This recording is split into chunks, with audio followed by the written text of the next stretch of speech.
মানুষ কত মানে নির্দয় এবং কত নিকৃষ্ট পর্যায়ে নামতে পারে তার একটা উদাহরণ হচ্ছে এই মেয়েটি।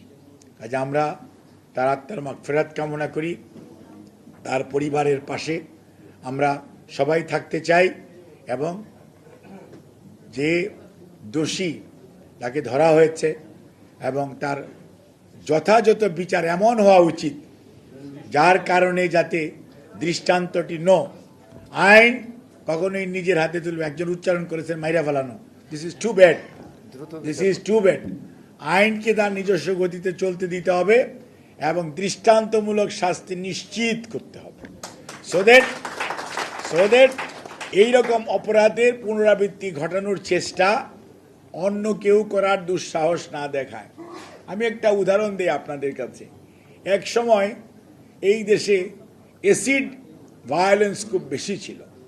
দেশনেত্রী বেগম খালেদা জিয়া যখন প্রাইম মিনিস্টার ছিলেন, প্রধানমন্ত্রী ছিলেন, তখন অ্যাসিড ভায়োলেন্সের বিরুদ্ধে উনি কিন্তু এই যে ডেথ সেন্টেন্সের যে প্রভিশন, এটা যখন আসলো, প্রথমে এটা জরিমানার পর্যায়ে ছিল এবং লাইফ সেন্টেন্স এরকম ছিল।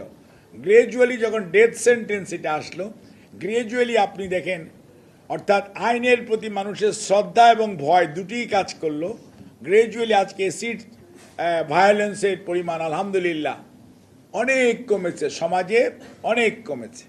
কাজেই বর্তমান সরকার, বর্তমান প্রধানমন্ত্রী গত কয়েকদিন আগেই এই regarding the child abuse and women abuse, এটার বিরুদ্ধে উনি বর্তমান সরকার একদম জিরো টলারেন্সে যাচ্ছে এবং সেই জন্যই যেমন আপনার আইন সহায়তা অধিদপ্তর হয়েছে একটা, এটা কিন্তু আগে আইন সহায়তা কেন্দ্র ছিল, এখন এটা অধিদপ্তর হয়েছে এবং এটা মাল্টি সেক্টরাল অ্যাপ্রোচ হচ্ছে। অর্থাৎ এখানে শিশু এবং মহিলা বিষয়ক মন্ত্রণালয়, সমাজ কল্যাণ মন্ত্রণালয়, আইন কী বলছে ল এনফোর্সিং অথরিটি, ম্যাজিস্ট্রেসি এবং এনাদের সমন্বয়ে এবং আইন মন্ত্রণালয় এটা লিড মিনিস্ট্রি হিসাবে দায়িত্ব পালন করবে, যাতে কোনো অবস্থাতেই কোনো ধরনের abuse, what ever the nature it may be, অর্থাৎ সবসময় যেটা সেক্সুয়াল অ্যাবিউজ হতে হবে, নট নেসেসারি, এটা যে কোনো টাইপের abuse to the children as well as to the female, কারণ দে আর দি মেজর পপুলেশন। এই দেশে 180 মিলিয়ন মানুষ হলে তার মেজরিটি পপুলেশন হচ্ছে মোর দেন 50% উইমেন, অ্যান্ড আপনার নিয়ারলি পুরুষ এবং মেয়ে যদি ধরি, দ্যাট ইজ 32 to 34% বাচ্চা হচ্ছে 1 থেকে 18 বছর বয়স।